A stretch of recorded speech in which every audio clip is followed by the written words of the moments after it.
तो हमारा उन्वान मौजू टॉपिक चल रहा है फरमुदाते गरीब नवाज अली रहमा। गरीब नवाज ने शरीयत के अहकाम की पाबंदी पर बड़ा जोर दिया आपने, खास करके नमाज पर।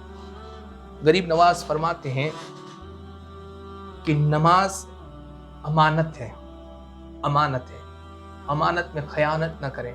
गरीब नवाज फरमाते हैं कि मेरे पीर मुर्शिद हज़रत ख्वाजा उस्मान हरवनी फरमाते हैं कि जिसने नमाज में खयानत की वो जहन्नम की आग में जलाया जाएगा। अल्लाहु अकबर।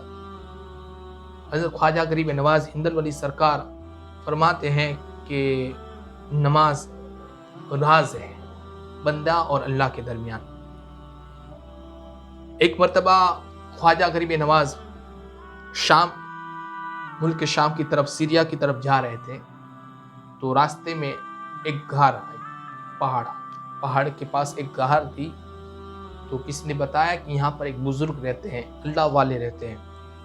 तो गरीब नवाज उस गार में गए, देखा तो एक बुजुर्ग थे, अल्लाह वाले थे कि जिनके जिस्म का गोश्त अल्लाह के खौफ की वजह से पिघल गया था और सिर्फ हड्डियाँ ही थी। वो मुसल्ले पर तशरीफ़ फरमाते। गरीब नवाज फरमाते कि मैं अदबन वहाँ जाकर बैठ गया।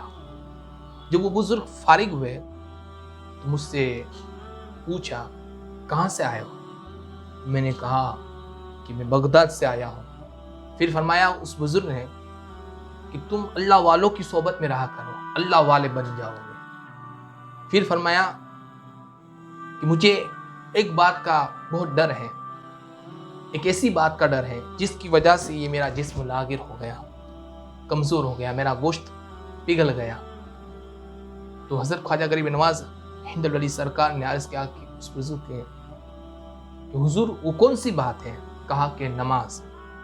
जब मैं नमाज पढ़ता हूँ तो मुझे इस बात का बहुत डर रहता है कि कहीं मेरी शर्त, कोई नमाज के शराइत में से कोई शर्त तो छूट नहीं गई, कोई अरकान में से कोई रुकन छूट तो नहीं गया, मेरी नमाज अल्लाह की बारगाह में कबूल हुई या नहीं।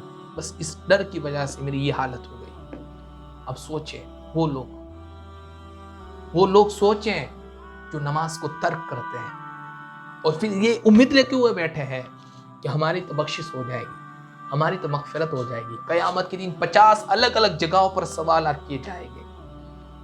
दूसरे मकाम पर नमाज के बारे में सवाल किया जाएगा। जिसने नमाज के अंदर कोताही की होगी उसे जहन्नम में डाल दिया जाएगा।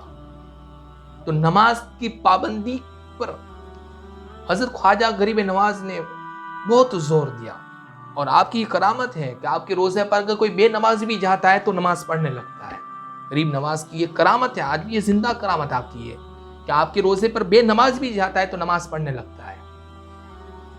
नमाज को हुस्न खूबी के साथ अदा किया जाए, क़िरात, सुजूद, रुकू, तादील अरकान के साथ अदा किए जाए। हज़रत गरीब नवाज फरमाते कि जब नमाजी नमाज पढ़ लेता है तो फरिश्ते उसकी नमाज को ले जाते हैं आसमान की तरफ। तो जो हुस्न खूबी के साथ नमाज अदा की गई तो उसके नूर की वजह से आसमान के दरवाजे खोल दिए जाते हैं। फिर वो नमाज अर्श के नीचे आती है तो अल्लाह ताला फरमाता है उस नमाज को कि ए नमाज, उस नमाजी के लिए बख्शिश की दुआ कर जिसने तेरा हक अदा किया। तो नमाज उस नमाजी के लिए जिसने उसका हक अदा किया है, बख्शिश की दुआ करती है, अल्लाह उसको बख्श दे, अल्लाह उसको बख्श दे। ये उस शख्स की नमाज है जिसने सुजूद, रुकू, क़िरात, तादील अरकान के साथ उसने हुस्न खूबी के साथ नमाज अदा की। फिर गरीब नवाज रोने लगे, फरमाया कि जिसने नमाज का हक अदा न किया तो फरिश्ते जब उसकी नमाज आसमान पर ले जाते हैं तो आसमान के दरवाजे नहीं खुलते। वो नमाज फिर से लौट आती है और नमाजी की कहती है कि अल्लाह ताला तुझे बर्बाद करे जिस तरह तूने मुझे बर्बाद किया, अल्लाह ताला तुझे ज़ाय करे जिस तरह तूने मुझे ज़ाय किया।